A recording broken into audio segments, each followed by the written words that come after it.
हमारे वेदों में वर्णित श्लोकों में विमान बनाने की, पारलौकिक शक्तियों को प्राप्त करने की, सामाजिक समस्याओं को सुलझाने की, विज्ञान की समस्याओं को सुलझाने की, गणित की, खगोल की मूल अवधारणाएं छुपी हुई है। उसी को आधार बनाकर विमान शास्त्र बनाया गया भारद्वाज ऋषि द्वारा। इतने विमानों का वर्णन है, इतने प्रकार के विमानों का वर्णन है, उनमें विभिन्न प्रकार के विमान बनाने की तकनीक बताई है, पर उनका निषेध बताया गया है क्योंकि वह वायु प्रदूषण करते हैं।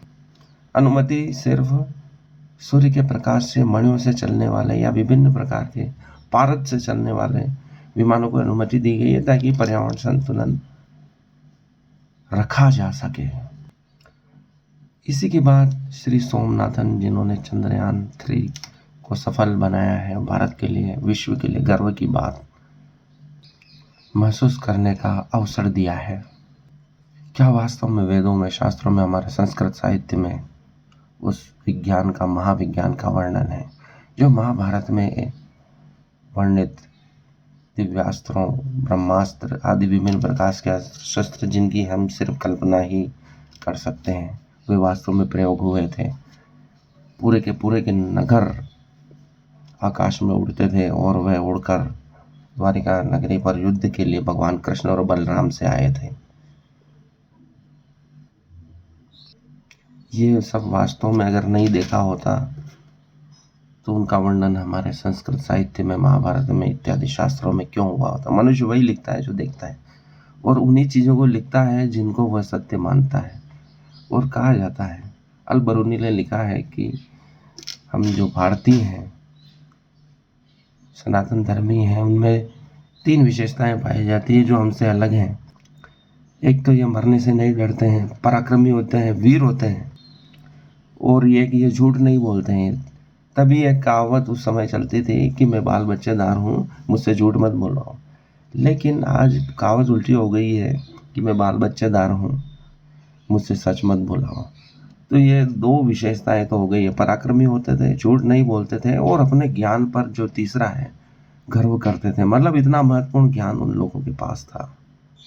तभी नालंदा विश्वविद्यालय, हमारे जो विभिन्न विश्वविद्यालय, जो प्रमुख विश्वविद्यालय थे, उनमें कितने ही संस्कृत साहित्य भरे पड़े, और विदेशों से भी पढ़ने लोग आते थे। और आज हम विदेश में पढ़ने जाते हैं विज्ञान को प्राप्त करने के लिए, ज्ञान को प्राप्त करने के लिए। उलट स्थिति हो गई है। मतलब इतना महत्वपूर्ण ज्ञान था कि विदेशों से लोग पढ़ने आते थे। और अवश्य ऐसे ज्ञान रहा होगा जिसमें विमान उड़कर दूसरे ग्रहों, नक्षत्रों, परलोक में जाते थे। महाभारत में और रामायण में वर्णित है, जनक की सभा में एक पंडित ऐसा आया था जो शास्त्रार्थ से परास्त करके विद्वानों को समुद्र में डुबा देता था। अष्टावक्र के पिताजी भी शास्त्रार्थ में उस पंडित से हार गए थे और उनको भी समुद्र में डुबा दिया गया था। तो अष्टावक्र आकर उस पंडित से शास्त्रार्थ करते हैं और उस पंडित को हराकर सभी ऋषि मुनियों को वापस लाते हैं जो उस पंडित से हार गए थे। वह दूसरे लोक से आया था और समुद्र के रास्ते से आया था। मतलब समुद्र में ऐसा मार्ग है जिससे दूसरे आयाम में जाया जा सकता है, दूसरे लोक में जाया जा सकता है, परलोक में जाया जा सकता है। पंडित ने कहा था कि मैं इन ऋषियों को मार नहीं रहा था, बल्कि वहाँ एक विशाल यज्ञ चल रहा है हमारे लोक में, तो वहाँ पंडितों की आवश्यकता है, यज्ञ में मंत्रोपचार की आवश्यकता है, तो उसको विधि विधान से पूर्ण किया जा सके। तो ऐसे कई वर्णन हैं जो हमें आश्चर्य कर सकते हैं।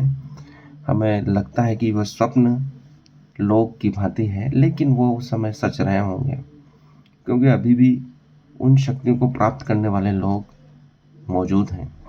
और हम चूँकि ग्रामीण क्षेत्र में रहते हैं तो वहाँ भी ऐसी कथाएं मिलती हैं, ऐसी कहानियाँ मिलती हैं कि गांव में भी कुछ ऐसे लोग रहते थे जिनके पास विशेष सिद्धियाँ प्राप्त होती थी और वास्तव में वह इन शक्तियों को जानते थे, चमत्कार करते थे और उपचार करते थे, बीमार करने की क्षमता भी उनमें थी। तो इन बातों में सच है। योगानंद ऋषि ने भारत के चमत्कारिक ऋषियों के बारे में वर्णन किया है। उन्होंने साक्षात देखे हैं ऐसे चमत्कारिक ऋषि। तो ये सब हमारे विज्ञान को प्रकट करते हैं। वह विज्ञान लुप्त हो गया है कई आक्रमणों से, कई प्रकार के संघर्षों से। अंग्रेजों ने भी हमारे ज्ञान को मिटाने का प्रयास किया, और उससे पहले भी बाहरी आक्रांताओं ने हमारे विश्वविद्यालय की लाइब्रेरी को, पुस्तकालयों को जला दिया, जो 3 महीने तक जली थी। ऐसे कई कारण हैं जो कई प्रकार के ज्ञान को, जो विशेष था, नष्ट कर दिया गया। लेकिन आज पुनः जब हमने चंद्रयान 3 को उस कक्षा में, उस दिशा में उतारा है जहां अभी तक विश्व में कोई नहीं उतार पाया, तो आज पुनः स्मरण करने वाली बात है सोमनाथ जी, जो उज्जैन आए थे, अध्यक्ष हैं इसरो के।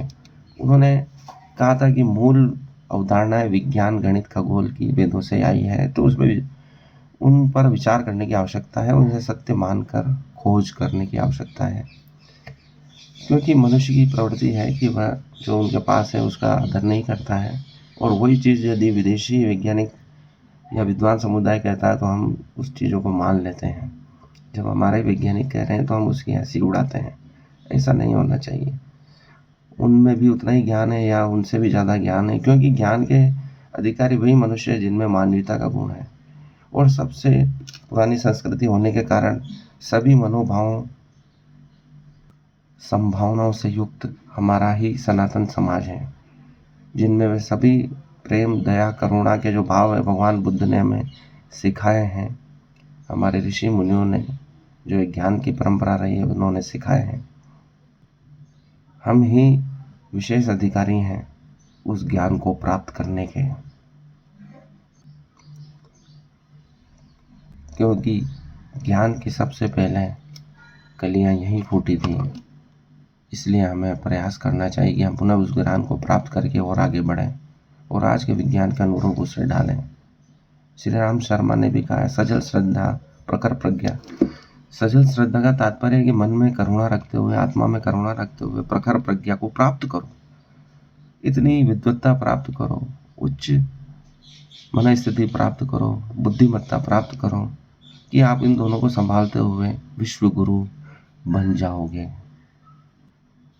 चंद्रमा पर उतरने की सदियों से होड़ रही है, और उस दक्षिण भाग पर उतरने की कि वहाँ देखा नहीं गया। मनुष्य की प्रवृत्ति जो देखा नहीं गया है उसको देखने की उत्सुकता होती है, जो छुपा हुआ है उसी को उसे देखना है। वह देख लेना चाहता है जो आज तक देखा नहीं गया। उसकी उत्सुकता छिपे हुए भाग में है, और आज हमने वह कर दिखाया।